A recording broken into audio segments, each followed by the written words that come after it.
সম্মানিত মুসল্লিন ইকরাম, আমাদের জুমার আলোচনা চলতেছিল এক মুসলমানের প্রতি অপর মুসলমানের হক সম্পর্কে। আল্লাহ তাআলা যদি তৌফিক দান করেন, সেই ধারাবাহিকতা বজায় রেখে নির্ধারিত সময়ের মধ্যে আজকেও আলোচনা করব ইনশাআল্লাহ।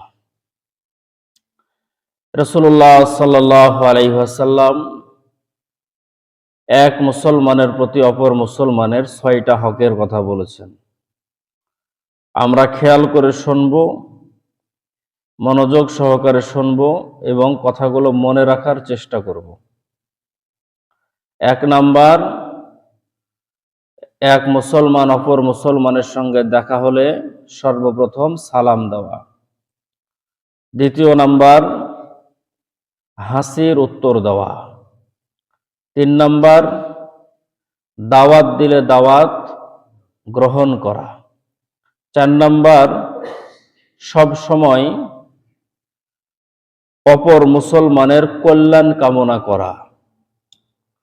এই ৪ নাম্বার পর্যন্ত গত জুমায় আমাদের আলোচনা ছিল যে এক মুসলমান হিসাবে অপর মুসলমানের প্রতি ৪ নাম্বার হক যে সব সময় অপর মুসলমানের কল্যাণ কামনা করা।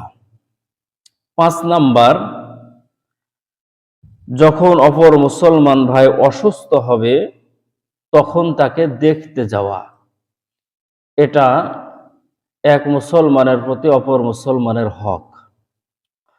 এখন কেউ অসুস্থ হলে তাকে দেখতে যাওয়া, সে যদি আমার আত্মীয় হয় তাহলেও তাকে দেখতে যাওয়া, সে যদি আমার আত্মীয় না হয় তাহলেও তাকে দেখতে যাওয়া।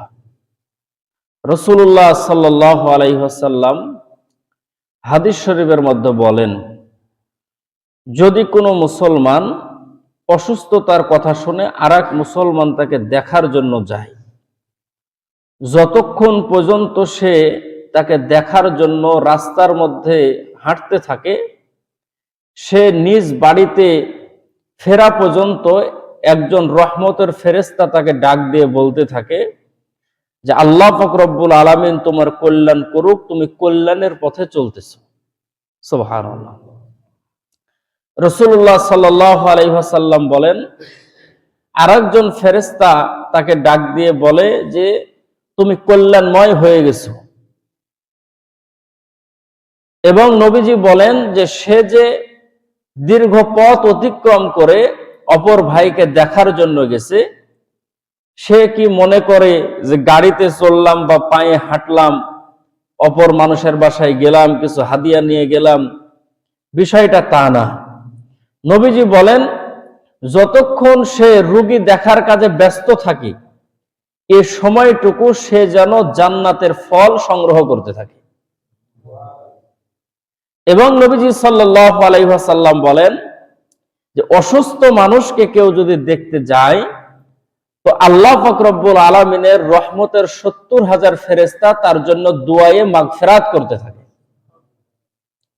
এটা একটা রোগী দেখার ফজিলত। সেই রোগী যদি আমার নিকটবর্তী কোনো আত্মীয় হয় তাকে দেখলেও এই সওয়াব, সে যদি আমার আত্মীয় না হয় তার সঙ্গে দেখা করতে গেলেও এই সওয়াব। কিন্তু বড় আফসোস এবং পরিতাপের বিষয় হলো যে আমার সম্পর্কের কেউ না, তাকে দেখতে যাওয়া তো দূরের কথা, অনেক সময় এরকম হয় যে এক ভাই অসুস্থ আর এক ভাই দেখতে যায় না। গ্রামে মা বাবা অসুস্থ, শহর থেকে সন্তান দেখতে আসে না। নিকটতম কোনো আত্মীয় অসুস্থ, তাকে দেখার জন্য যায় না। আর যে আমার আত্মীয় না সেটা তো দূরের কথা। কিন্তু উচিত ছিল যে সে আমার পাড়ার প্রতিবেশী হোক বা আমার পাশের গ্রামের হোক, আমি যদি শুনি যে সে অসুস্থ তাহলে তাকে আমি দেখার জন্য যাব, এটাতে আমার নিজের ফজিলত, নিজের লাভ। রাসূলুল্লাহ সাল্লাল্লাহু আলাইহি ওয়াসাল্লাম বলেন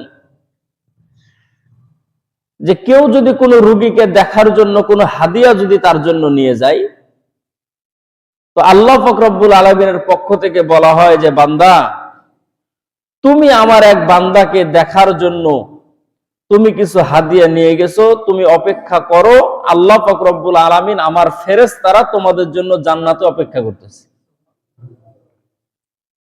সম্মানিত উপস্থিতি, এটা হলো রোগী দেখতে যাওয়ার ফজিলত। রাসূলুল্লাহ সাল্লাল্লাহু আলাইহি ওয়াসাল্লাম হাদিস শরীফের মধ্যে বলেন যে হাসরের ময়দানে আল্লাহ পাক রব্বুল আলামিন বান্দাকে বলবে যে বান্দা, আমি অসুস্থ হয়েছিলাম কিন্তু তুমি আমাকে দেখতে আসোনি। একটা লম্বা হাদিস, তার ভিতরে এটা একটা অংশ, যে হাসরের ময়দানে আল্লাহ তাআলা বলবে যে বান্দা, আমি অসুস্থ ছিলাম কিন্তু তুমি আমাকে দেখতে আসোনি। তো বান্দাগুলো আল্লাহ তাআলার সামনে বলবে যে আল্লাহ, আপনি হলেন আমাদের সৃষ্টিকর্তা, আপনি কোন সময় অসুস্থ ছিলেন, আর আপনাকে আমি দেখতে যাবই বা কিভাবে, এটা কোনো কথা হলো? তখন আল্লাহ পাক রব্বুল আলামিন বলবেন যে তোমার গ্রামে তোমার অমুক ভাই অসুস্থ ছিল, তুমি কি জানো? তখন সে বলবে যে হ্যাঁ জানি। বলে তাকে কি দেখতে গিয়েছিলা? বলে তার সঙ্গে আমার সম্পর্ক ভালো ছিল না, সে আমার সম্পর্কের কেউ হতো না, সে আমার আত্মীয় হতো না, বা আমার বাড়ি থেকে তার বাড়ি দূরে ছিল। নানান ধরনের অজুহাত দিবে বান্দা। আল্লাহ পাক রব্বুল আলামিন বলবেন যে গোলাম, সেদিন যদি তুমি সেই রোগীকে যদি দেখতে যাইতা, তোমার সেই ভাইকে যদি দেখতে যাইতা, তাহলে আমি আল্লাহ পাক রব্বুল আলামিনকে দেখা হতো। সুবহানাল্লাহ। এরকম ভাবে লম্বা হাদিস এসেছে যে আল্লাহ পাক রব্বুল আলামিন বলবেন যে বান্দা, আমি পিপাসিত ছিলাম, তুমি আমাকে কেন পানি পান করাও নাই? বান্দা বলবে যে আল্লাহ, আপনি যদি পিপাসিত এটা যদি আমি জানতাম, তাহলে আপনি কি পানি পান করতেন, সেই পানি নিয়ে আপনার সামনে উপস্থিত হতাম। তখন আল্লাহ বলবে যে তোমার এক ভাই পিপাসিত অবস্থায় ছিল, তোমার কাছে পানি ছিল কিন্তু তাকে তুমি পান করাও নাই। এই জন্যই তো সাহাবা একরাম রাদিয়াল্লাহু তাআলা আনহুর জিহাদের ময়দানের বর্ণনা পাওয়া যায় যে সাহাবা একরাম জিহাদ করতে করতে জিহাদের ময়দানে সবাই ক্লান্ত, সবাই পানি পানি করে চিৎকার দিচ্ছে। এমন সময় একজন সাহাবী পানি নিয়ে হাজির হয়েছে প্রথম নাম্বার ব্যক্তির কাছে। তো তার মুখে যখন পানি দেওয়ার জন্য সে প্রস্তুতি গ্রহণ করেছে, তো সে বলতেছে যে ভাই, আমার থেকে আমার পাশে যে ভাই আছে তার পিপাসা বেশি, আমাকে না আগে তাকে পানি পান করান। যখন দ্বিতীয় নাম্বার ব্যক্তির কাছে গেছে, তো সে বলতেছে ভাই, আমার থেকে আমার পাশে যে ব্যক্তি আছে তার পিপাসা বেশি, তাকে আগে পানি পান করান। তৃতীয় নাম্বার ব্যক্তির কাছে যখন গেছে, তো সে বলতেছে আমার থেকে আমার পাশে যে ভাই আছে তার পিপাসা বেশি, তাকে পানি পান করান। একজন, দুইজন, তিনজন যেতে যেতে শেষ নাম্বার ব্যক্তির কাছে গেছে, সে বলতেছে যে ভাই, আমার থেকে প্রথমে যে ভাই আছে তার পিপাসা বেশি, তাকে পানি পান করান। সাহাবী বলেন যে প্রথম নাম্বার ব্যক্তির কাছে আসার পরে দেখি যে সে শাহাদাত বরণ করেছে। দ্বিতীয় নাম্বার ব্যক্তির কাছে যাওয়ার পরে দেখতেছি যে সে শাহাদাত বরণ করেছে। এরকম একের পর এক প্রত্যেকের কাছে যাওয়ার পরে দেখতেছি যে প্রত্যেকে দুনিয়ার জমিন ছেড়ে তারা শাহাদাত বরণ করে মালিকের জান্নাতে চলে গেছে। সম্মানিত উপস্থিতি, তারা নিজের চাইতে অপরকে প্রাধান্য বেশি দিত। হাসরের ময়দানে আল্লাহ পাক রব্বুল আলামিন বলবেন যে বান্দা, আমি ক্ষুধার্ত ছিলাম, তোমার কাছে খানা চেয়েছিলাম, তুমি আমাকে খানা খাওয়া নাই। বান্দাগুলো কপালে হাত দিয়ে বলবে যে আল্লাহ, আপনি খাবার চেয়েছেন, আপনি কি খাবার খেতেন শুধু বলতেন, পৃথিবীর সব থেকে দামি খাবার, শ্রেষ্ঠ খাবার আপনার সামনে নিয়ে এসে উপস্থিত করতাম। আল্লাহ তাআলা বলবেন যে তোমার বাড়ির দরজায় একজন ভিক্ষুক গিয়েছিল, একজন অসহায় মানুষ গিয়েছিল কিছু খাবারের জন্য, তুমি তাকে দূর দূর করে তাড়িয়ে দিয়েছো। তাকে যদি খাবার তুমি সেদিন খাওয়াতে, তা আমি আল্লাহ তাআলাকেই খাওয়ানো হতো। বলেন সুবহানাল্লাহ। এরকম ভাবে লম্বা হাদিস এসেছে সম্মানিত মুসল্লিয়ান ইকরাম। এই জন্য রাসূলুল্লাহ সাল্লাল্লাহু আলাইহি ওয়াসাল্লাম বলেন যে তুমি যদি খবর পাও এলাকার মধ্যে কোনো মানুষ অসুস্থ, তো তাকে দেখতে যাও, কারণ হাসরের ময়দানে আল্লাহ তাআলা জিজ্ঞেস করবে যে বান্দা, আমি অসুস্থ ছিলাম, তুমি আমাকে কেন দেখতে আসো নাই? বড় আফসোসের কথা, আমরা দেখতে যাই না। আবার অনেকে বলে যে হুজুর, গেলে কি শুধু খালি হাতে যাওয়া যায়? গেলে তো অনেক খরচ আছে। আপনি যদি তার জন্য কিছু খরচ করেন, এটাও সাদকা, এটাও দান করার সওয়াব, আল্লাহ পাক রব্বুল আলামিন আমলনামার মধ্যে নেকি লিখে দেবে। কোন অসুস্থ মানুষকে যদি আপনি কিছু যদি খাওয়ার জন্য নিয়ে যান, তাকে যদি আপনি কিছু টাকা পয়সা যদি দেন, এটাও আল্লাহ পাক রব্বুল আলামিন আপনার আমলনামার মধ্যে সওয়াব লিখে দেবে। সুবহানাল্লাহ। এই জন্য এক মুসলমানের প্রতি অপর মুসলমানের যে হক আছে, তার মধ্যে চতুর্থ নাম্বার হলো, পঞ্চম নাম্বার হলো যে সে অসুস্থ হলে, অপর মুসলমান অসুস্থ হলে তাকে দেখতে যাওয়া। এখন নবীজি সাল্লাল্লাহু আলাইহি ওয়াসাল্লাম অসুস্থ মানুষকে দেখতে যাওয়ার কিছু আদব আছে, এটা বলেছেন যে অসুস্থ মানুষকে যে আমরা দেখতে যাব তাহলে কিভাবে যাব। এক নাম্বার, অসুস্থ মানুষকে যখন আমরা দেখতে যাব তখন আমরা ওযু সহ তাকে দেখতে যাব, নিজে ওযু করে পুত পবিত্র ভাবে সুন্দরভাবে তাকে দেখতে যাব। এখন আমরা দেখি যে যখন ওই মেডিকেলের মধ্যে বড় বড় নেতারা বা বড় বড় মানুষ যখন অসুস্থ হয়, এক নেতা অসুস্থ হলে আরেক নেতা দেখতে যায়, তখন তাদের মাথার মধ্যে পরনের মধ্যে পোশাকের উপরে আরো একটা পোশাক পরায়। কেন? কারণ সে বাইরে থেকে গেছে, তার কোনো জীবাণু যাতে করে রোগীর কাছে প্রবেশ না করে। মাথায় দেখবেন একটা টুপি পরায়া দেয় নেটের টাইপের, আবার গায়ের মধ্যে একটা জামা দিয়ে দেয়, যাতে করে বাইরের জীবাণু ওই রোগীর কাছে না যায়। ১৫০০ বছর আগে রাসূলুল্লাহ সাল্লাল্লাহু আলাইহি ওয়াসাল্লাম আমাদেরকে জানিয়েছেন যে অসুস্থ ব্যক্তির কাছে তোমরা যখন যাবা তখন তোমরা সুন্দরভাবে পুত পবিত্র ভাবে ওযু করে রোগীর সামনে গিয়ে উপস্থিত হওয়া। বলেন সুবহানাল্লাহ। করোনার সময় আমাদেরকে হাত ধোয়া শিখাইছে রাসূলুল্লাহ সাল্লাল্লাহু আলাইহি ওয়াসাল্লাম। ১৫০০ বছর আগে আমাদেরকে হাত ধোয়া শিখাইছে যে মুসলমান যদি পুত পবিত্র ভাবে যদি ওযু করে, সমস্ত প্রকার জীবাণু থেকে, সমস্ত প্রকার নাজাসত থেকে আল্লাহ পাক রব্বুল আলামিন তাদেরকে পবিত্রতা দান করবেন। সুবহানাল্লাহ। সম্মানিত উপস্থিতি, তাহলে এক নাম্বার, আমরা যখন অসুস্থ মানুষকে দেখতে যাব তখন ওযু সহ তাকে দেখতে যাব। দ্বিতীয় নাম্বার, যদি অসুস্থ ব্যক্তির কাছে যাওয়ার পরে সম্ভব হয় তার শরীরের মধ্যে হাত দিয়ে কথা বলবো, তার শরীরের মধ্যে হাত দিয়ে তার খোঁজ খবর নেব, তার হাতটা ধরবো এবং তার খোঁজ খবর নেব, যদি সম্ভব যদি হয়। এতে করে আপনারও যদি ক্ষতি না হয়, রোগীরও যাতে ক্ষতি যদি না হয়, তাহলে সম্ভব হলে তার গায়ে হাত দিয়ে আমরা কথা বলবো যে ভাই আপনার চিন্তার কোনো কারণ নাই, আপনি ডাক্তারের ট্রিটমেন্ট নিতে থাকেন, শেফা দেওয়ার মালিক হলো আল্লাহ তাআলা, শেফা দান করবেন। এই জন্য যদি সম্ভব হয় তাহলে তার গায়ে হাত দিয়ে কথা বলা। এখন আমরা অনেক সময় আছে যে রোগী দেখতে যাওয়ার পরে রোগী আছে এক জায়গায়, আমরা বসে হলাম আরো অনেক দূরে, যে রোগীর কোনো ময়লা, রোগীর কোনো জীবাণু যাতে করে আমার শরীরের মধ্যে না লাগে। মানুষ যখন অসুস্থ হয়ে যায় তখন বড় অসহায় হয়ে যায়। আপনি যদি তার কাছে যদি যান, তার কাছে যদি বসেন, তার হাতটা আপনার হাতের সঙ্গে নিয়ে যদি নাড়েন আর বলেন যে ভাই আপনার চিন্তার কোনো কারণ নাই, আমরা আল্লাহ তাআলার কাছে দোয়া করতেছি, আল্লাহ তাআলা আপনাকে শেফা দান করবে, দেখবেন যে সে মানুষটা অন্তরের দিক থেকে প্রশান্তি লাভ করে। এই জন্য সম্ভব হলে তার গায়ে হাত দিয়ে ভালোভাবে তার সঙ্গে আদবের সাথে কথা বলা।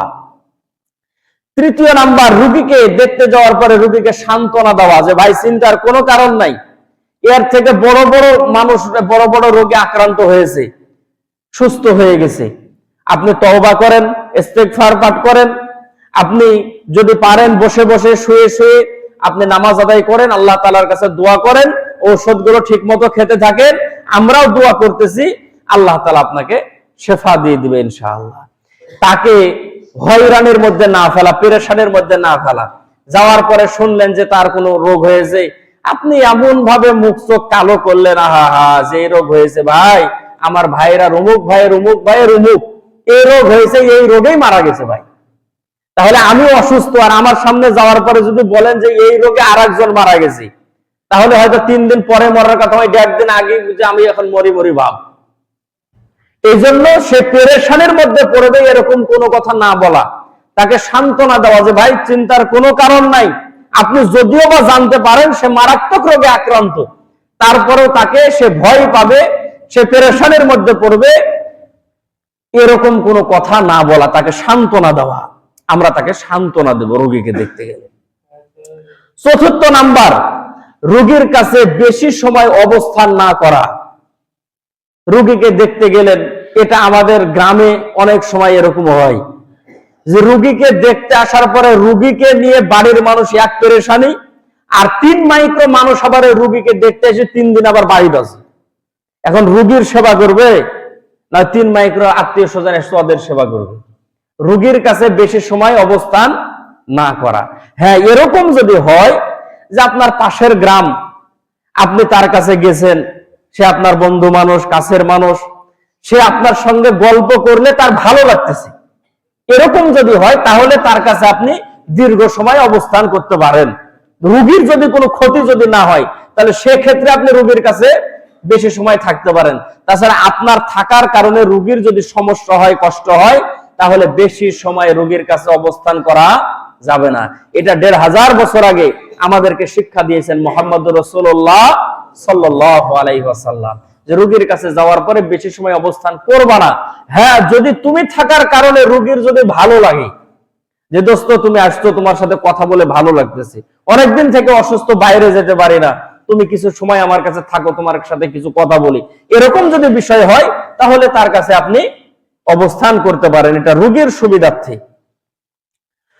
সম্মানিত মুসল্লিন ইকরাম, 5 নাম্বার, রোগীর কাছে যাওয়ার পরে রোগীর কোনো চাহিদা আছে কিনা এটা জিজ্ঞেস করা, তবে চাহিদা যাতে বৈধ চাহিদা হয়। এখন সে ক্যান্সারের রোগী, বিছানার মধ্যে পড়ে আছে, বাইরে যেতে পারে না, আপনি বন্ধু মানুষ গেলেন, বলতেছেন যে দোস্ত, বাড়ির মানুষকে তো কাউকে তো কিছু বলতে পারে না, তুই আমার দোস্ত, অনেকদিন থেকে বিছানায় পড়ে আছে, সিগারেট বহুদিন থেকে খাওয়া হয়নি, তুই একটু আমাকে আইনি দে। এটাও তো আর একটা চাহিদা নাকি? তাহলে ক্যান্সারের রোগী যদি আপনি ওই মাল নিয়ে এসে দেন, তাহলে তো বাঁচার থেকে আর মরার দিকে আপনি ঠেলে দিলেন। এই জন্য রোগীর কোনো চাহিদা আছে কিনা সেটা দেখা, তবে চাহিদা যাতে করে বৈধ চাহিদা হয় সেই দিকে খেয়াল রাখা। এমন কোন চাহিদার কথা সে বলল যেটা বৈধ না, সেটা চাহিদা পূরণ করার আপনার দায়িত্ব না। তবে রোগীর কোনো চাহিদা আছে কিনা সেটা বলা, যে আপনার চাচা বা ফুফু বা বন্ধু বা আত্মীয় স্বজন যেই হোক না কেন, আপনার পাড়া প্রতিবেশী একটা বলা যে ভাই আপনি অসুস্থ, কিছু কি খেতে ইচ্ছা করে নাকি, বা এরকম। তার রোগীর মানুষ যখন অসুস্থ হয়ে যায় তখন অনেক কিছু খাইতে ইচ্ছা করে, তার সামর্থ্য নাই, বা তার ওষুধপত্রের কোনো দরকার, অনেক সময় ডাক্তারে এমন ওষুধ লিখে দিয়েছে যে তার কেনার মতো টাকা নাই। তার কোনো চাহিদা আছে কিনা তাকে বলা, যে ভাই আপনার যদি কোনো দরকার যদি থাকে, কোনো প্রয়োজন যদি থাকে, তাহলে নির্দ্বিধায় নিঃসংকোচে আমাকে বলতে পারেন, আমি আপনার ভাই হিসাবে, আপনার প্রতিবেশী হিসাবে আমি আপনার এটা চাহিদা পূরণ করার আমি চেষ্টা করব। রাসূলুল্লাহ সাল্লাল্লাহু আলাইহি ওয়াসাল্লাম এটা আমাদেরকে শিক্ষা দিয়েছেন। 6 নাম্বার, রোগীর কাছে যাওয়ার পরে উচ্চ আওয়াজে কথা না বলা। রোগীর কাছে যাওয়ার পরে আপনি এত জোরে জোরে চিল্লাচিল্লি শুরু করলেন, এর কারণে রোগীর রোগ আরো বেড়ে গেল, আরো মাথা খারাপ হয়ে গেছে। চিল্লাচিল্লি না করে, এটা মহিলাদের ভিতরে বেশি। রোগীর দেখতে আসি এমন জোরে জোরে চিল্লাচিল্লি কান্নাকাটি শুরু করলো যে বাপের দেখতে আসি, বাপ মেয়ের দেখে একটু খুশি হবে কি, কান্নার চোটে আরো অসুস্থ হয়ে গেল। এজন্য চিল্লা ফাল্লা না করা, রোগী অসুস্থ হয়ে যাবে, রোগীর কষ্ট হবে, এরকম কোন কাজ না করা। সম্মানিত মুসল্লিন ইকরাম, 7 নাম্বার, রোগীর জন্য দোয়া করা। রাসূলুল্লাহ সাল্লাল্লাহু আলাইহি সাল্লাম আমাদেরকে শিক্ষা দিয়েছেন যে রোগীর কাছে যাওয়ার পরে রোগীর জন্য দোয়া করা, আল্লাহ তাআলার কাছে দোয়া করা, যে আল্লাহ আমার এই ভাইকে আপনি শিফা দান করেন। তারপরে 8 নাম্বার হলো রোগীর কাছে নিজের জন্য দোয়া চাওয়া। আপনি তো তার জন্য দোয়া করবেন এবং তার কাছে আপনি দোয়া চাইবেন। রাসূলুল্লাহ সাল্লাল্লাহু আলাইহি ওয়াসাল্লাম যখন কোনো অসুস্থ মানুষকে দেখার জন্য যেতেন তখন তার কাছে দোয়া চাইতেন, কারণ অসুস্থ ব্যক্তির দোয়া আল্লাহ তাআলার কাছে কবুল হয়। এবং অসুস্থ ব্যক্তি যতদিন অসুস্থ থাকে আল্লাহ তাআলা তার পিছনে সগীরা গুনাহগুলোকে মাফ করে দিতে থাকে। রাসূলুল্লাহ সাল্লাল্লাহু আলাইহি সাল্লাম বলেন, কোন মুসলমান যদি একদিন যদি জ্বরে আক্রান্ত হয় তাহলে 3 দিনের সগীরা গুনাহ আল্লাহ তাআলা মাফ করে দেন। এই জন্য অসুস্থ ব্যক্তি যে দোয়া করে হালাল দোয়া, বৈধ দোয়া আল্লাহ পাক রব্বুল আলামিন কবুল করেন। এই জন্য অসুস্থ মানুষের কাছে যাওয়ার পরে তো আমরা তাদের জন্য দোয়া করব এবং অসুস্থ মানুষের কাছে আমরা দোয়া চাইবো যে ভাই আপনি অসুস্থ, আপনার দোয়া আল্লাহ তাআলা কবুল করবে, অতএব আমার জন্য দোয়া করবেন আল্লাহ তাআলা যেন আমাকে সুন্দর জিন্দেগি দান করে, সুস্থতার জিন্দেগি দান করে। এই জন্য 8 নাম্বার কি, রোগীর কাছে যাওয়ার পরে তার কাছে নিজের জন্য দোয়া চাওয়া। এটা রাসূলুল্লাহ সাল্লাল্লাহু আলাইহি সাল্লাম যদি তার জন্য দোয়া চাইতে পারে, আমরা কি আমাদের জন্য দোয়া চাইতে পারি না?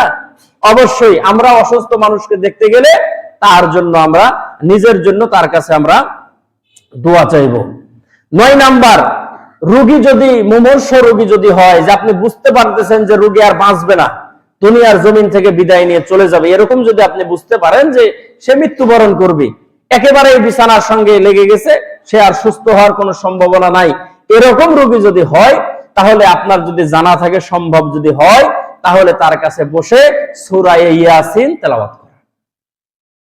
রাসূলুল্লাহ সাল্লাল্লাহু আলাইহি সাল্লাম এটা আমাদেরকে শিক্ষা দিয়েছেন যে তোমার ভাই এমন ভাই যে সে অসুস্থ এবং সে সুস্থ হওয়ারও কোনো সম্ভাবনা নাই, একেবারে অচেতন অবস্থার মধ্যে আছে, যে কোনো সময় সে দুনিয়া ছেড়ে চলে যেতে পারে, তাহলে তার কাছে যখন তোমরা যাবা তখন তোমরা সূরা ইয়াসিন তেলাওয়াত করবা তার কাছে যাওয়ার পরে। সম্মানিত মুসল্লিন ইকরাম, তারপরে নবীজি সাল্লাল্লাহু আলাইহি সাল্লাম 10 নাম্বার বলেন যে রোগীর কাছে যাওয়ার পরে কোন বিষয়ে বেশি তাকে জিজ্ঞেস না করা, কোন বিষয়ের উপরে তাকে চাপ না দেওয়া। আমাদের সমাজের মধ্যে এরকম আছে যে বাপ যদি অসুস্থ হয়ে যায়, মেয়েরা আসার পরে অনেক ধরনের চাপ দেয়, এই বেটা আসার পরে এক ধরনের চাপ দেয়, আর এক বেটা আসার পরে আর এক ধরনের চাপ দেয় যে আব্বা আপনার যে অবস্থা, কখন বাঁচেন কখন মরেন, বাড়িটা আমি টাকা খরচ করে করলাম, এখনো বাড়িটা আমার নামে রেজিস্ট্রি দিলাম না। মেয়েরা বলতেছে যে তুমি যদি এখন মরে যাও তাহলে তোমার বেটারা আমার জমির ভাগ দিবে, জমি গুলা 3 বিঘা আমার নামে দিয়ে গেল না তুমি। মেয়ে এসে বলে এক রকমের কথা, বেটা এসে বলে আর এক রকমের কথা, ওই ভাই এসে বলে আর এক রকমের কথা, আর এক ভাই এসে বলে আর এক রকমের কথা। অসুস্থ ব্যক্তি সুস্থ হবে কি, তাদের বিভিন্ন কথার কারণে, চাপের কারণে সে ব্যক্তি আরো অসুস্থ হয়ে যায়। রাসূলুল্লাহ সাল্লাল্লাহু আলাইহি সাল্লাম বলেন যে অসুস্থ ব্যক্তির কাছে এই ধরনের কথাবার্তা না বলা। তাহলে আমাদেরকে নবীজি সাল্লাল্লাহু আলাইহি ওয়াসাল্লাম রোগী দেখারও আমল আমাদেরকে শিখিয়ে দিয়েছেন। আল্লাহ তাআলা এই সমস্ত বিষয়গুলো আমাদেরকে মেনে চলার মতো তৌফিক দান করুন, বলেন আমিন। 6 নাম্বার, মুসলমান এক মুসলমানের প্রতি আরেক মুসলমানের 6 নাম্বার হক হলো জানাজায় শরীক হওয়া। 6 নাম্বার হক কি? জানাজায় শরীক হওয়া। এটা আরো বড় মুশকিলের কথা। এখন এলাকার মধ্যে মানুষ মারা গেলে জানাজায় মানুষ হয় লোক বুঝে, যে লোকের অবস্থান সমাজের মধ্যে কেমন। যদি দেখে যে ধনাঢ্য ব্যক্তি, বড় লোক মানুষ, তাহলে আর জানাজায় মানুষের জায়গা দেওয়া যায় না, বহুত বলে একটু চাপি চাপি দাঁড়ান, পিছনে জায়গা হয়েছে না। আর যদি দেখে যে গরিব মানুষ মারা গেছে, তাহলে 3 কাতারে পুরে না। কথা ঠিক না বল? মানুষের অবস্থান বুঝে এখন জানাজার মধ্যে এখন মানুষ হয়। এই কথা যদি আপনাদের কাছে ভালো লাগে তাও ঠিক, যদি ভালো না লাগে তাও ঠিক। অবস্থান বুঝে এখন মানুষের জানাজার মধ্যে মানুষ আসে, যে লোকটা সমাজের মধ্যে তার অবস্থা কেমন ছিল। এখন আসেন, নবীজি সাল্লাল্লাহু আলাইহি সাল্লাম বলেন কোন মানুষ যদি কোনো মানুষের জানাজার মধ্যে যদি যায়, শুধু জানাজার নামাজে 4টা তাকবীর দিয়ে জানাজা পড়বে, আল্লাহ রাসূল বলেন তার আমল নামার মধ্যে 1 কেরাত নেকি লেখা হবে। আর দ্বিতীয় নম্বরে নবীজি বলেন সে যদি জানাজা কমপ্লিট করার পরে সে যদি মাটি দেওয়ার কাজে যদি সে অংশগ্রহণ করে, তার আমল নামার মধ্যে আরো 1 কেরাত নেকি জমা করা হবে। অতএব জানাজা পড়া আর মাটি দেওয়া 2 কাজে অংশগ্রহণ করলে 2 কেরাত সওয়াব বান্দার আমল নামার মধ্যে লিখে দেওয়া হয়। সাহাবায়ে কেরাম জিজ্ঞেস করলো, ইয়া রাসূলুল্লাহ, কেরাত মানে কি? আল্লাহ রাসূল সাল্লাল্লাহু আলাইহি সাল্লাম বললেন যে 1 কেরাত সমান 1 উহুদ পাহাড়। 1 কেরাত সমান 1 উহুদ পাহাড়। এত বড় বড়, মানে 2 উহুদ পাহাড় সমান সওয়াব আল্লাহ তাআলা বান্দার আমল নামার মধ্যে লিখে দিবেন। এখন উহুদ পাহাড় কত বড় যারা হজ করেছেন তারা দেখেছেন, আর না হলে ইন্টারনেটে সার্চ দিয়ে দেখে নেবেন যে উহুদ পাহাড় কত বড়। 11 মাইল লম্বা, 8 মাইল চওড়া। তাও এই পাহাড় আবার কাটি সাইটি আবার ছোট করেছে। এত বড় পাহাড়, এই পরিমাণ সওয়াব শুধু আপনি জানাজা পড়ার কারণে আর মাটি দেওয়ার কারণে আল্লাহ তাআলা আপনার আমলনামার মধ্যে দিয়ে দিবে। এটা কি চারটিখানি কথা? এই হাদিসের ব্যাখ্যার মধ্যে আল্লামা ইবনে কাসির রহমতুল্লাহ আলাইহি তিনি লিখেছেন যে কেউ যদি মানুষ মারা যাওয়ার পরে যদি কবর খনন করার কাজে যদি কেউ সহযোগিতা করে, তা আল্লাহ তাআলা তার আমলনামার মধ্যে এক কেরাত সওয়াব দান করবেন। কেউ যদি ওই মুর্দাকে গোসল করানোর কাজে যদি সহযোগিতা করেন, তা আল্লাহ তাআলা তাকে এক কেরাত সওয়াব দান করবেন। কেউ যদি তাকে কাফন পরানোর কাজে যদি সহযোগিতা করেন, আল্লাহ তাআলা তাকে এক কেরাত সওয়াব দান করবেন। এখন আমরা সুবহানাল্লাহ কম বললাম, আস্তে বললাম, কারণ আমি জীবনে মানুষের কাফনও পরাইতেও যাইনি, জীবনে গোসল করাইতেও যাইনি, মানুষের কবর আমি কোনোদিন খুঁড়তেও যাইনি। কারণ কবর খোঁড়ার জন্য গ্রামে কিছু মানুষ আছে, যে কবর মানুষ যখন মারা যায় তখন সারাদিন আর কোনো আর জীবনে আর বেটির বিয়ে হয়েছে তখন ওর কথা মনে পড়েনি, আর বাপ যখন মেরেছে তখন ওর কথা মনে পড়েছে যে উমুকে কবর করতে পারে। কিন্তু কদিন আগে ওর বেটির বিয়ে হলে তখন ওই কবর খোঁড়া মানুষের দাওয়াত দিয়েছিল, ওই বিয়ার সময় মনে পড়েনি যে আব্দুল কুদ্দুস আছে, ওকে একটু বিয়ার দাওয়াতটা দিত, মনে পড়েনি। কিন্তু ওর বাপ যখন মেরে গেছে তখন মনে পড়েছে যে আব্দুল কুদ্দুস আছে, কবর করতে পারবে। সম্মানিত মুসল্লিন ইকরাম, কবর খোঁড়ার কিছু মানুষ আছে, এরাই কবর খুঁড়ে। আর মানুষ মারা গেলে তো গোসল দেওয়ার জন্য মুয়াজ্জিন সাহেব আছে, কাফন কাটার জন্য আছে, চিন্তার কোনো কারণ নাই। সম্মানিত মুসল্লিন ইকরাম, রাসূলুল্লাহ সাল্লাল্লাহু আলাইহি ওয়াসাল্লাম হাদিস শরীফের মধ্যে বলেন যে বাবা যদি মারা যায় তাহলে সন্তান গোসল করাবে, সন্তান যদি মারা যায় তাহলে বাবা গোসল করাবে, মা যদি মারা যায় তাহলে মেয়ে গোসল করাবে, মেয়ে যদি মারা যায় তাহলে মা গোসল করাবে, ছেলের বউ যদি মারা যায় শাশুড়ি গোসল করাবে, শাশুড়ি যদি মারা যায় তাহলে ছেলের বউ গোসল করাবে। নবীজি বলেন মা যদি মারা যায় আর মেয়ে যদি যাওয়ার পরে তাকে গোসল করায়, তাহলে ওই মেয়ের দ্বারা গুনাহ করা আর সম্ভব না।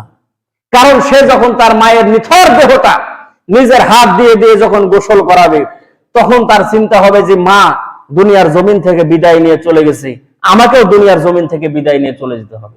বাবার লাশ যখন সন্তান গোসল করাবে, তখন সন্তানের কল্পনা হবে যে বাবাকে দেখলাম, বাবা দুনিয়ার জমিন থেকে বিদায় নিয়ে চলে গেল, আমাকেও বিদায় নিয়ে চলে যেতে হবে।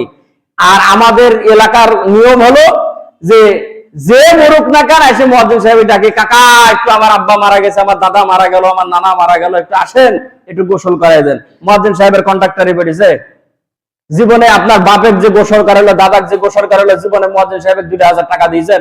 জি চাচা, এত বড় কাজ করে দিলেন, আমার বাপের গোসল করাইলেন, 2000 টাকা লেন, আপনি জীবনে দিয়েছেন?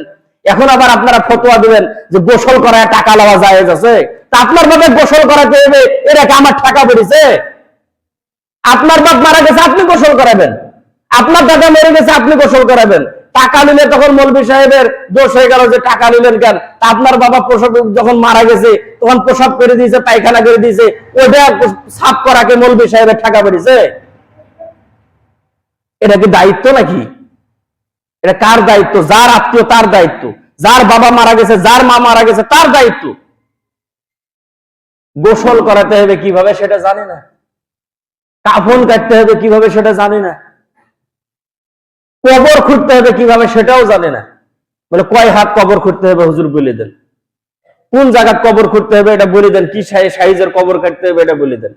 সম্মানিত মুসল্লিন ইকরাম, কিন্তু না, যে মারা যাবে তার নিকটতম আত্মীয় স্বজন তাকে গোসল করাবে, তার নিকটতম আত্মীয় স্বজন তাকে কাফন পরাবে, তার নিকটতম আত্মীয় স্বজন তাকে জানাজার ময়দানে নিয়ে আসবে, এবং জানাজার নামাজ যে পড়াবে, যে সার নিকটতম সে তার জানাজার নামাজ পড়াবে। বাবা মারা গেছে, সন্তান জানাজার নামাজ পড়াবে, সন্তান মারা গেছে, বাবা জানাজার নামাজ পড়াবে, এক ভাই মারা গেছে, আর এক ভাই জানাজার নামাজ পড়াবে। তার কাছের যে আত্মীয়, রক্তের যার সম্পর্ক, নিকটতম যে আত্মীয়, সে জানাজার নামাজ পড়াবে। কিন্তু আপনাদের নিয়ম করা আছে যে যে মরুক ইমাম সাহেব জানাজা পড়াবে। কিন্তু আমি তো বলি, আমি জানাজায় যাওয়ার পরে আমি তো বলি যে আপনাদের নিকটতম যদি কোনো আত্মীয় যদি থাকে, সামনে আসেন, আপনি জানাজার নামাজ পড়ান, কারণ আপনার হকদার বেশি। আপনি যে ভালোবাসা মহব্বত নিয়ে আপনি জানাজার নামাজ, যতটা মহব্বত নিয়ে আপনার বাবার জানাজা পড়াবেন, ততটা মহব্বত নিয়ে আমি জানাজার নামাজ পড়াবো না, সেই মহব্বত আসবে না। কারণ আপনি যখন আপনার বাবার লাশ নিয়ে যখন সামনে দাঁড়াবেন, তখন আপনার তাকবীর দেওয়ার সঙ্গে সঙ্গে আপনার মনে পড়বে আপনার বাবার কথা। এই বাবার হাত ধরে ধরে বাজারে গেছি, এই বাবা কত কষ্ট করে আমার মুখে খাবার তুলে দিয়েছে, এই বাবা ছোট থেকে বড় করেছে। আপনার চোখ দিয়ে পানি ঝরবে। নবীজি সাল্লাল্লাহু আলাইহি সাল্লাম বলেন যে কোন বাবার কারণে সন্তানের চোখ থেকে যদি পানি ঝরে, আল্লাহ পাক রব্বুল আলামিন তার কবরের আযাবকে মাফ করে দেবে। এই জন্য নেক সন্তান তৈরি করে যাওয়া, যে আপনার মৃত্যুর পরে যাতে করে আপনার সন্তান জানাজাটা দিতে পারে। বড় আফসোস আর পরিতাপের কথা আরেকটা হলো যে জানাজা দিবে কি, জানাজার নিয়মও জানে না, জানাজার দোয়াও জানে না। জানাজার যে একটা দোয়া আছে, এই দোয়াও জানে না। এখানে আমরা যতগুলো মানুষ আছি, যদি জিজ্ঞেস করা হয় যে একটু জানাজার দোয়া কয়জন জানে, জানাজার দোয়া জানে না। তাহলে বলেন দেখি, মুসলমান যেটা আমরা শেষ বিদায় দিব আর এক মুসলমানকে, আমার বাবা, আমার মা, আমার আত্মীয় স্বজন, আমার আপন জনকে আমি শেষ বিদায় দিব যে দোয়া পড়ে, সেই দোয়া আমি জানি না। এর থেকে আর দুঃখের কথা কি হবে? এর থেকে আর আফসোসের কথা কি? এর থেকে আর পরিতাপের কথা কি হতে পারে বলেন? চট্টগ্রাম থেকে বিমানে চলে আসছে জানাজা পড়ার কারণে। ওর নানি মরে গেছে, জানাজা পড়তে এসছে, চট্টগ্রাম থেকে আসছে। অথচ যদি আপনি ধরেন জানাজার দোয়া পারবে না, তোর আসে লাভ কি হলো বলেন? বিমান ভাড়াটাই লস, আর বিমান ভাড়াটাই লস। দুবাই আছে, মা মরে গেছে, জানাজা পড়তে চলে আসলো। কোম্পানি বললো যে আমার মা মরে গেছে, তাড়াতাড়ি টিকিট করে দিয়েছে, দুবাই থেকে গেছে মায়ের জানাজা পড়তে, ঘরের জানাজার দোয়াই পারে না। সম্মানিত মুসল্লিন ইকরাম, তাহলে এরকম আমরা কতজন নিজের মা, নিজের বাবা, নিজের নানা নানি, দাদা দাদি, আত্মীয় স্বজন, বন্ধু বান্ধবকে কতজনকে আমরা দাফন করেছি জানাজার দোয়া ছাড়া? শুধু ইমাম সাহেব বলছে আল্লাহু আকবার, এখানে মানে তো বড় কারি সাহেব কি পড়ছে আল্লাহ ভালো জানে, তাহলে মুখ লড়াই চলে গেছে। জানে না তাই এর এই মুসান, যদি জানতো তাহলে কি করতো আল্লাহ ভালো জানে। তাহলে মুখ লড়েছে, আন্দাজে মুখ লড়েছে, কিচ্ছু জানে না।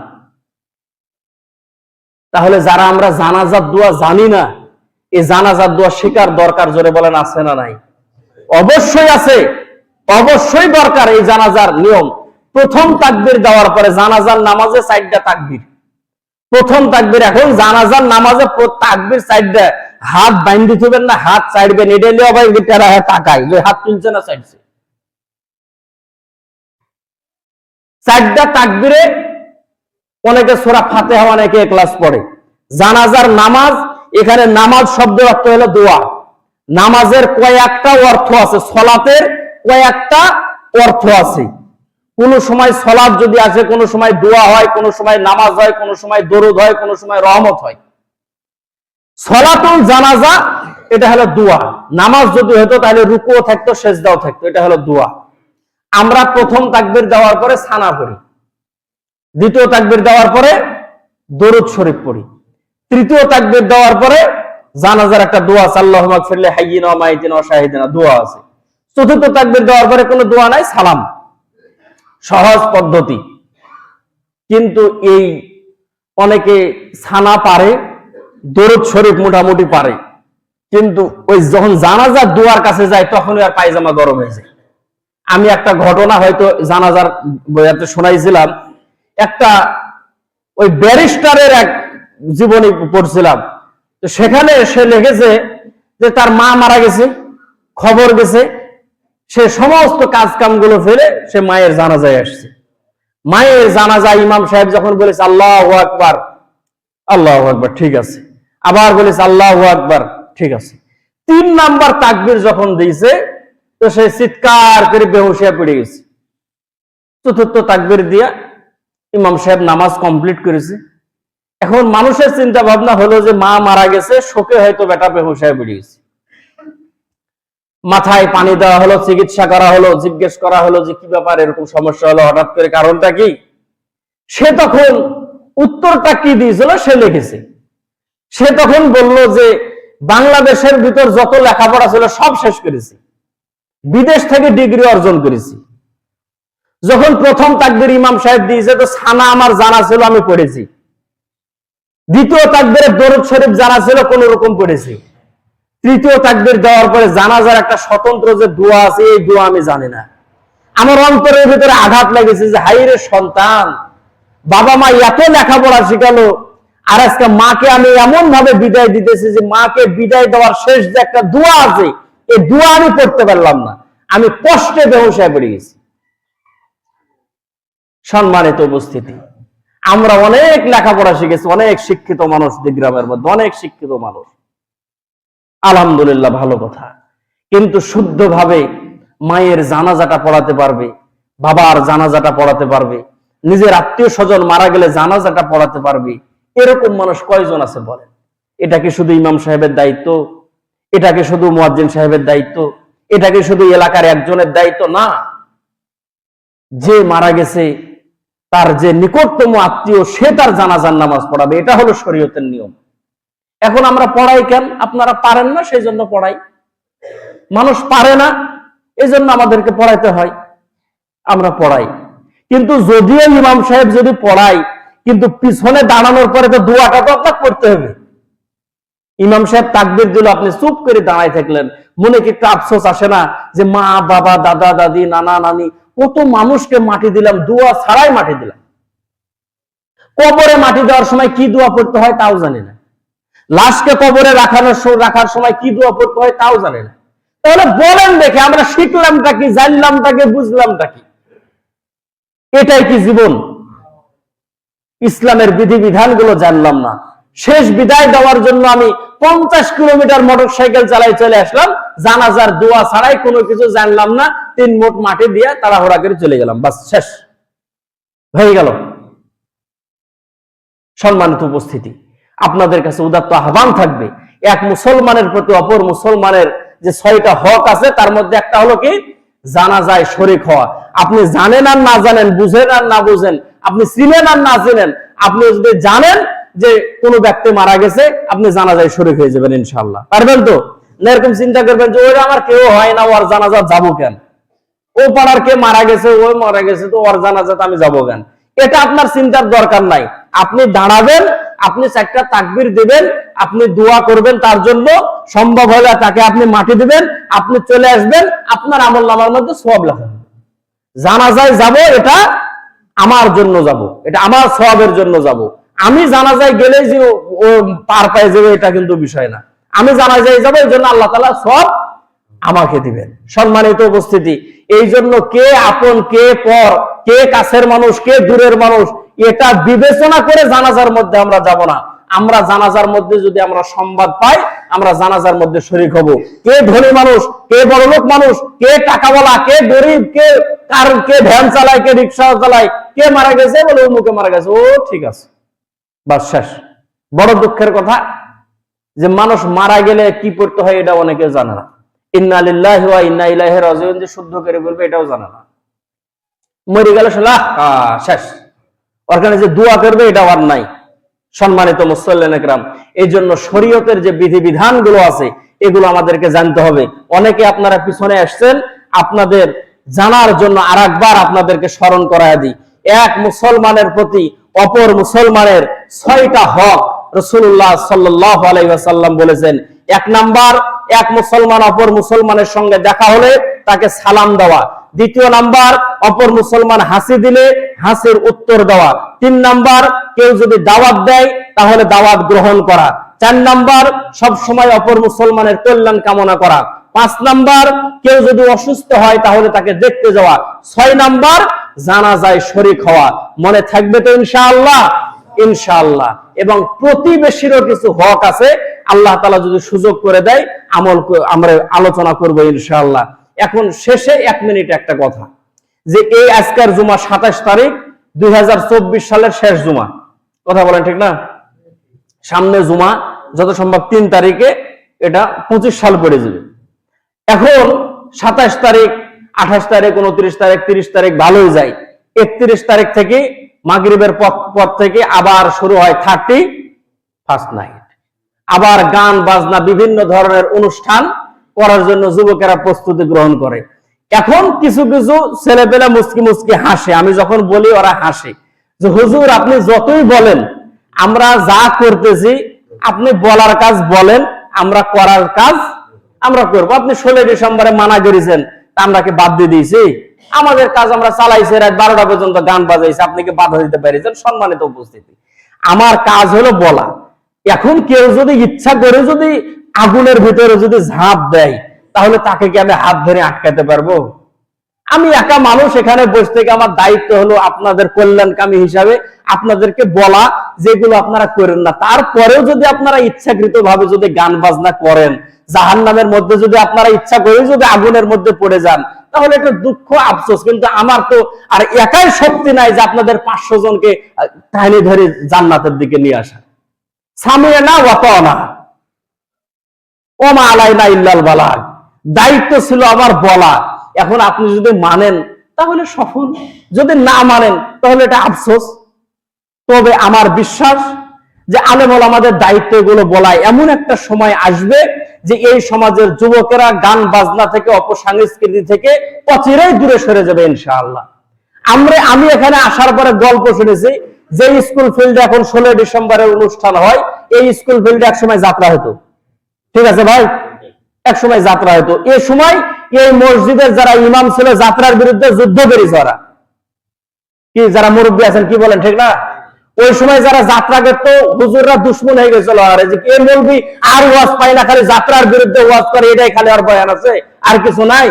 এখন আর ওই যাত্রা আছে? কথা বলেন আছে? এখন আর নাই। ইনশাআল্লাহ এমন একটা সময় আসবে এই 16 ডিসেম্বর 26 মার্চ এগুলোর অনুষ্ঠানও থাকবে না, ইনশাআল্লাহ থাকবে না। তবে আমাদের দায়িত্ব আমরা বলবো ইনশাআল্লাহ এক সময় থাকবে না। যাত্রা যেমন হারাই গেছে এগুলো এক সময় হারাই যাবে ইনশাআল্লাহ। তোমরা এখন বুঝতেছো না, হয়তো আমার বলার কোনো ত্রুটি আছে, এই কারণে বুঝতেছো না। আরো ভালো ইমাম আসবে, আরো যোগ্য ইমাম আসবে, আরো ভালো আলেম আসবে। এমন একটা সময় আসবে এই সমাজের ভিতরে গান বাজনা অশ্লীলতা হবে না ইনশাআল্লাহ। এই জন্য আবারও আপনাদের কল্যাণকামী হিসাবে, যুবক তোমাদের কল্যাণকামী হিসাবে আমার আখেরি ফরিয়াদ তোমাদের কাছে, সেটা হলো 31st নাইট উপলক্ষে একটা পোল্ট্রি মুরগিও জবাই করা যাবে না, কোন ধরনের গান বাজনা করা যাবে না, কোন ধরনের পিকনিক করা যাবে না। আমরা শেষ রাত্রে উঠার পরে 31 তারিখ যখন হবে, আমরা শেষ রাত্রে সুন্দরভাবে ওযু করে 2 রাকাত নামাজ পড়ে আল্লাহ পাক রব্বুল আলামিনের কাছে তওবা করব, ইস্তেগফার করব। আল্লাহ তাআলাকে বলবো যে আল্লাহ 24 সালের জিন্দেগীর গুনাহগুলোকে মাফ করে দেন, 25 সাল আমাদের জন্য কল্যাণের বছর হিসেবে কবুল করেন। 24 সালে যতগুলো অন্যায় হয়েছে, যতগুলো অবিচার হয়েছে, আমাদের উপরে যতগুলো নির্যাতন হয়েছে, 25 সাল যেন আমাদের জন্য কল্যাণের যাতে বছর হয় আপনি কবুল করেন, বলেন আমিন।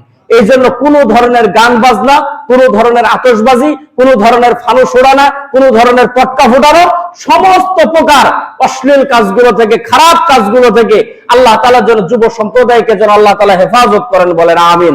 আমাদের দেশের স্বরাষ্ট্র উপদেষ্টা উনি বললেন যে 31st নাইটে সমস্ত বারগুলো বন্ধ থাকবে। তো সাংবাদিকরা জিজ্ঞেস করতেছে যে অন্যদিন বার বন্ধ নাই, 31st নাইটে কেন? বলে ছেলেপেলেরা পানি টানি খায়। বলছে ছেলেপেলেরা পানি টানি খায়, সেদিন বলে কি বলে খায়? আলহামদুলিল্লাহ আমাদের গ্রামে গঞ্জে এগুলো নাই, কিন্তু পানির থেকে আবার মারাত্মক জিনিস, অন্য জিনিস আছে এই গায়ের ভিতর। ওগুলো আবার অন্য আরেকটা মারাত্মক জিনিস, ওগুলার সবের নাম জানে, কিন্তু মসজিদে এগুলো আবার বলা যাবে না।